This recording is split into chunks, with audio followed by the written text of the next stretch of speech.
Hello friends, good morning. आज के इस वीडियो में बात करते हैं डाइजेशन से रिलेटेड डिसऑर्डर की।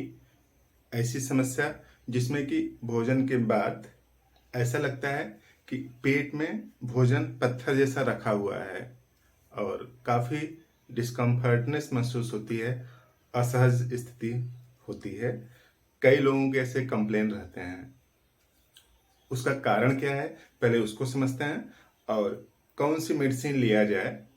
क्योंकि अगर पत्थर जैसा आभास तुरंत होने लगता है तो उसके लिए अलग मेडिसिन है, अब 1 घंटे बाद होता है तो उसके लिए अलग मेडिसिन है होम्योपैथी में, और 3 घंटे बाद अगर महसूस होता है तब उसके लिए भी अलग मेडिसिन है। इन सबको समझने की कोशिश करते हैं और इस समस्या से कैसे छुटकारा पाया जाए उसी को समझ लेते हैं। तो देखिए, जो भोजन है, जो भी हम लोग फूड सप्लीमेंट लेते हैं भोजन, उसके जो केमिकल हैं यानी उसके अंदर का जो मटेरियल है वो कॉम्प्लेक्स होता है। कॉम्प्लेक्स होता है यानी बड़ा होते हैं, शरीर उसको डायरेक्ट नहीं ले सकती। तो शरीर क्या करती है, उसको तोड़ती है, ब्रेकिंग। तोड़ करके क्या बनाती है, सिंपल बनाती है। सिंपल मतलब छोटा छोटा समझ लीजिए, ताकि बॉडी उसको एब्जॉर्ब कर सके। तो डाइजेशन बेसिकली यही प्रोसेस है कि कॉम्प्लेक्स फूड मटेरियल को, यानी जो बड़े बड़े हैं उसको तोड़ के छोटा किया जाए, और वो माउथ से स्टार्ट हो जाता है। जैसे आप उसको चबाते हैं तो यानी जो बड़े टुकड़े हैं उसको छोटा करते हैं। तो पहले मैकेनिकल होता है, उसके बाद फिर आगे जाते हैं तो डाइजेस्टिव प्रोसेस में निकलता है एंजाइम, और उस एंजाइम की वजह से ये सब टूट करके छोटे हो जाते हैं। तो देखिए, जो डाइजेशन का प्रोसेस है, अगर स्टार्ट होने की अगर बात किया जाए तो माउथ से स्टार्ट हो जाता है। यानी यहाँ पे माउथ है, यहाँ से स्टार्ट हो जाएगा, फिर यहाँ पे स्टमक में आएगा, इस तरह से स्टमक, फिर उसके बाद पोर्शन है यहाँ पे स्मॉल इंटेस्टाइन, और उसके बाद लार्ज इंटेस्टाइन, यानी जिसको बड़ी आंत और छोटी आंत बोलते हैं। और जो मटेरियल अनडाइजेस्टेड रहता है वही इकट्ठा रहता है रेक्टम में, और वही स्टूल बोला जाता है। जो काम के मटेरियल बहुत थोड़े मात्रा में होते हैं भोजन में, और उसी को शरीर एब्जॉर्ब कर लेती है। और अनडाइजेस्टेड जो फीकल मटेरियल है, बेकार वाले मटेरियल, वो शरीर से बाहर निकल जाते हैं स्टूल से। तो अब यही भोजन आप लेते हैं तो पहले वहां पे कहां पे आता है, स्टमक में। तो स्टमक में आता है और उसके बाद स्मॉल इंटेस्टाइन में आगे बढ़ता है, स्मॉल इंटेस्टाइन, उसके बाद फिर क्या है, लार्ज इंटेस्टाइन है। तो इस तरह से डाइजेशन स्लो प्रोसेस है, धीरे धीरे चलता रहता है।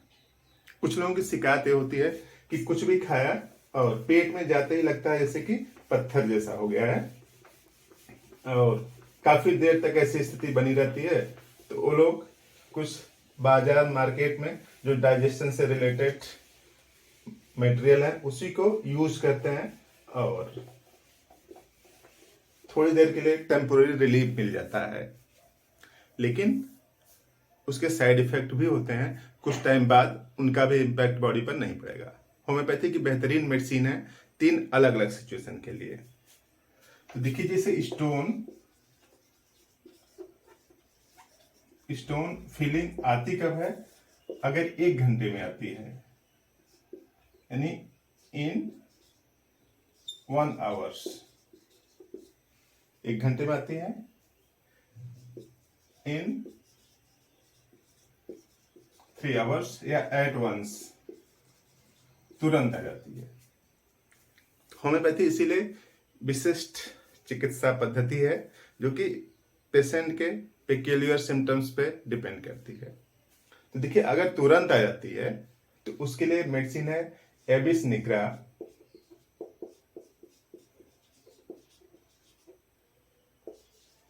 उसके लिए मेडिसिन है एबिस निग्रा 30 पावर की। और अगर 1 घंटे में आती है तो उसके लिए मेडिसिन है नक्स वोमिका।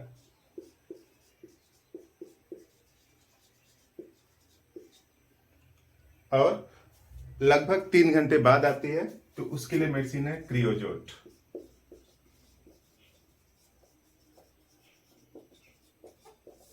तो 3 अलग अलग सिचुएशन और अलग अलग मेडिसिन। जिस किसी को भी इस तरह के सिम्टम्स आते हैं, जरूरत के हिसाब से जो मेडिसिन लगे आप उसको यूज कर सकते हैं। लेने का तरीका सिंपल सा है। इसका 4 बूंद सुबह और शाम ले सकते हैं, ठीक। और इसका 4 बूंद रात सोते समय।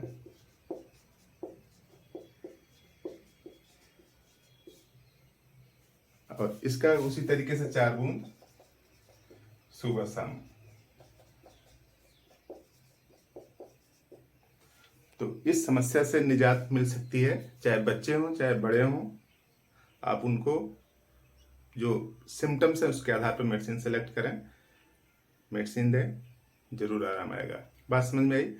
तो इस वीडियो को लाइक कर दें, चैनल पर नए हैं तो सब्सक्राइब कर दें, ताकि नए वीडियो का नोटिफिकेशन आपको मिलता रहे और आपकी जानकारी बढ़ती रहे। तो इस तरह से आपने पूरा वीडियो देखा। Thank you.